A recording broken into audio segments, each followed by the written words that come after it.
Hello, good afternoon, everybody. I'm filming from home today, so there shouldn't be any fire drills like it happened to me last week, so we should be able to upload this pretty soon. Let's talk about Simmel. Nice discussion on Simmel. Not everybody has uploaded everything yet, but what I have read is actually really quite good.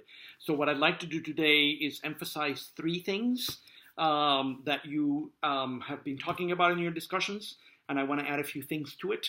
And I also want to talk about a contemporary writer that writes about the city that in a way is sort of dialoguing with Simmel. He doesn't quote him, but there's a connection.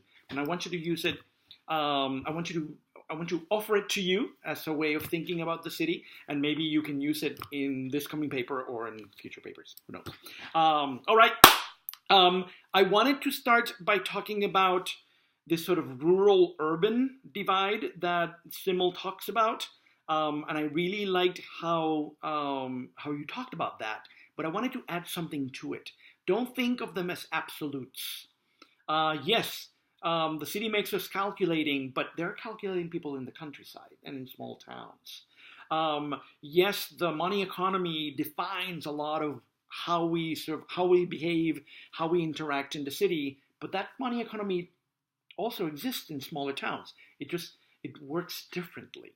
And so don't think of them as separate things. There are differences. Let's get that clear. But they're not opposite. They're not necessarily like absolute opposites. So keep that in mind, because later we're going to be talking about the country and the city next week.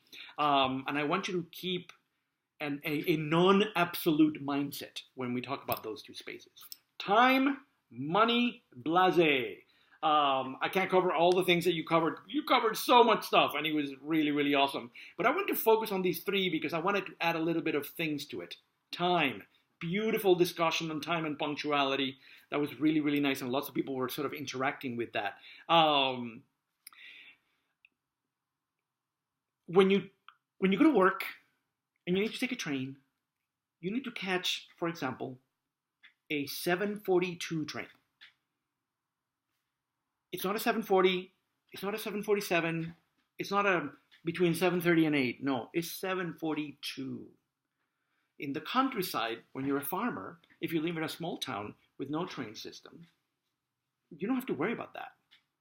You just live. Farmers live sunset, sunrise, and in the middle maybe midday, and that's it. There's no this precision that exists in time. And so think about the precision, the punctuality. I like that word Simmel uses. The punctuality, the time sort of defines how we behave in the city. I do it all the time in class. You have to hand in a paper by Sunday at 11:59 p.m. And if you hand it in at 12:01 a.m., it's late. So it's something that sort of surrounds us in many, many things. Money. I love how you articulated that. That was really, really wonderful. And I want you to think of money as a foundation for social interaction. Especially with the gangster film that we're going to see this week. This is going to become very, very clear. Now, let me flip that, because I love, I want to say it again, I love how you said that even though our interactions are through the money economy, there are also human and social interactions that are not based on money. And so keep that in mind. Once again, we don't live in absolutes. The city is not all calculating. Not everybody is cold to everybody. There are interactions. Yes, we don't know most neighbors, but in some parts of Chicago, there are connections. There are human connections in communities. Blasé, number 3. You talked about this, but I wanted to add one more thing about it. Distance and detachment. I love how you talked about it as a defense mechanism in the city because of this overload of information that exists in urban spaces. But I also want you to think about a way that you're sort of separating yourself, distancing yourself. You guys talked a little bit about this, and that was really, really nice. You're in a train, something is happening, it's happening far away. It's like, oh dear, somebody's getting mugged. That's blasé. You're not doing anything about it. You're just sort of like, as a statement, you move on. This is what we do with homelessness. Not everybody, but this is what some people do with the issues of homelessness in cities. There are many, many other issues, but I'm not going to discuss them all because I want to stay under 7 minutes because I have the attention span of a baby, and I'm assuming that you do as well.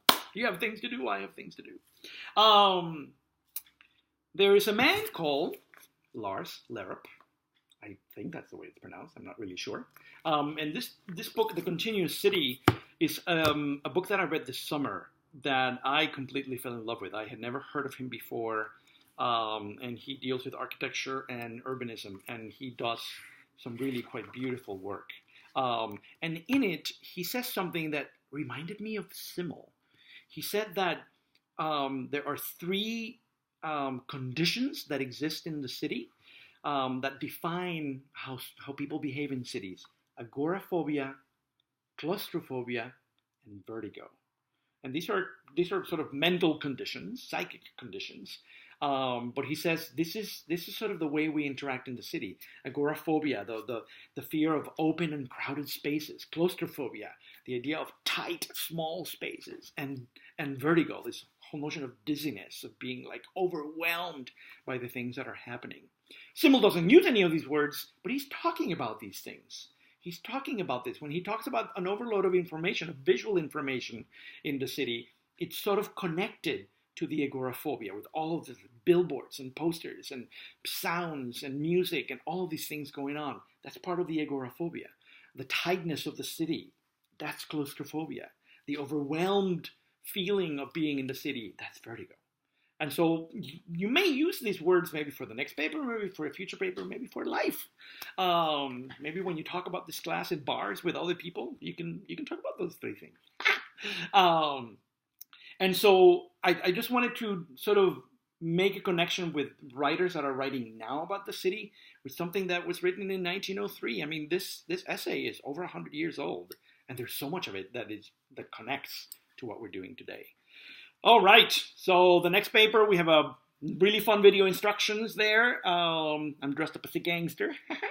And if you have any questions, by all means, you know where I live, you know where to find me. Online world, send me an email, and I should be able to reply. I hope you're enjoying the class. I'm really enjoying your discussions. So have a wonderful day. If you have any questions, let me know.